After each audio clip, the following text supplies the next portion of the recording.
என்னது அது பாக்கெட்ல? ஒன்றும் இல்லை. சொல்லு மாமா. ஏண்டி இவ்வளோ கால் பண்ணுற? அதுவா, எனக்கு மனசே சரியில்லை. அதான் 2 பேரும் சேர்ந்து சாமி கும்பிட்டா நல்லா இருக்கும்னு யோசித்தேன். நேராக எழுந்து உட்காரு, கண்ணு மூடு, சாமி கும்பிடலாம். ஒரு நிமிஷம் ஏறி. எங்க மாமா போன? ஓகே, சாமி கும்பிடலாமா? அது இதுக்கும் சேர்த்து கும்பிடணும், அதனால தான். அதுக்கு அவசியமே இல்லை. நான் ஆல்ரெடி சாமி கிட்ட ஒரு வெள்ளை பேப்பரில் எழுதி வச்சுட்டேன். நீ சாமி கும்பிட்டா மட்டும் போதும். ஓ, பாடுறா. அப்போ சரி.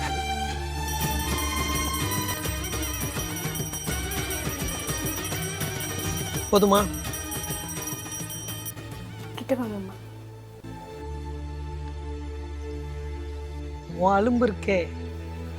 அங்கே நிலைமையெல்லாம் ஓகேவா? இங்கே நிலைமை எல்லாம் ஓகே தாண்டி, ஒன்றும் பிரச்சனை இல்லை. அப்புறம் அந்த ரேவதி அக்கா பையன்ல, அவன் துபாய்க்கு சுற்றி பார்க்க வந்திருக்கான்.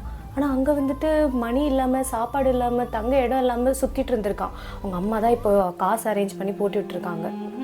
அந்த பையன் பொய் சொல்லியிருக்கான்னு நினைக்கிறேன். துபாயில் இந்த இஷ்யூ முடிகிற வரைக்கும் ரூம் ஃப்ரீ, சாப்பாடு ஃப்ரீ, அவங்க ஹோட்டலில் ஸ்டே பண்ணால் அந்த ஹோட்டல் ஆல்சோண்டு ஃப்ரீ. இவ்வளோ ஏன் விசா முதற்கொண்டு எக்ஸ்டெண்ட் பண்ண வேண்டிய அவசியம் கிடையாது. எனக்கு தெரிஞ்ச அந்த பையன் அவங்க அம்மாட்ட வந்துட்டு காசு வாங்கிட்டு இங்கே வந்துட்டு கிளப்பில் போயிட்டு டான்ஸ் ஆடுறான்னு நினைக்கிறேன். அப்படியா? நீ சொல்ல அவங்க அம்மா கிட்ட பயப்பட வேணான்னு. சரி, நான் உனக்கு கேட்கணும்னு நினச்சேன். உனக்கு உண்மையாகவே பயம் இல்லையா, இல்லை பயம் இல்லாத மாதிரி நடிக்கிறியா?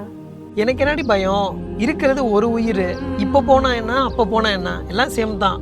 எனக்கு இருக்கிற ஒரே பயம், எனக்கு ஏதாச்சும் ஒன்று ஆயிடுச்சுன்னா நீயும் நம்ம பாப்பாவும் எப்படி வாழ போறீங்கன்னு தான். அப்படி ஓகே. என்னம்மா, நீ என்ன மிஸ் பண்ணலையா? மிஸ்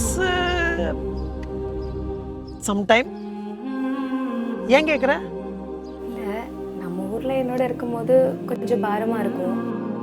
அங்கே போனோன்னே கண்டுக்கவே மாட்டேங்கிற. ஒரு வேளை லக்கேஜ் செக் பண்ணும்போது வெயிட் அதிகமாக இருக்குன்னு சொல்லி என்னை இங்கே விட்டுட்டு போயிட்டியோ? ஓ, செம்மையா பேசுறடி. நேற்று நான் ஹாஸ்பிட்டல் போயிருந்தேன். வழக்கமாக எனக்கு செக் பண்ணுறப்ப 5 நிமிஷம் வந்துட்டு செக் பண்ணிடுவாங்க. இன்னைக்குன்னு பார்த்து 1 hour செக் பண்ணிட்டு இருக்காங்க தெரியுமா ஹாஸ்பிட்டலில். ஏன் மாமா? அவங்களுக்கு வந்துட்டு ஷாக் ஆகிடுச்சு, எப்படி எக்ஸ்ட்ரா ஒரு இதே எங்கிட்ட வந்துருச்சுன்னு சொல்லி. காலம்